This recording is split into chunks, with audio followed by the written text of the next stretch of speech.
A man sweeps the street while protesters stand peacefully on Independence Square in Kiev. One protester holds a cross. It's a sharp contrast from the bloodshed that took place Thursday. The violence between government police and protesters left at least 70 members of the opposition and 3 police officers dead.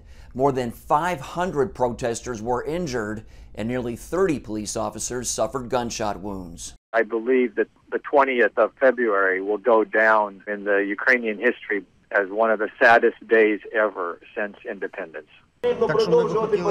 This protester says, "We want to say that they need to stop all this. Enough of the blood. How much has been spilled already? Only yesterday, more than 75 people have lost lives." For now, his call for peace appears to have come true after all-night negotiations with EU diplomats. The government agreed to form a new coalition government in 10 days and hold new elections by the end of the year.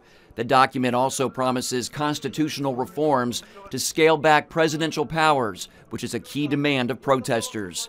Steve Weber of CBN Ukraine says the church has not been sitting on the sidelines. The church is right in the middle and asking God's protection, for restraint, for God's peace.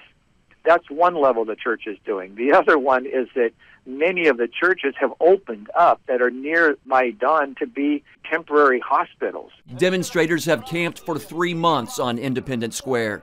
The president sparked the protests by doing away with a pact with the European Union in favor of close ties with Russia. But the people's dissatisfaction goes deeper than that. Weber says they're tired of being ruled by lawless and corrupt leaders. Mark Martin, CBN News.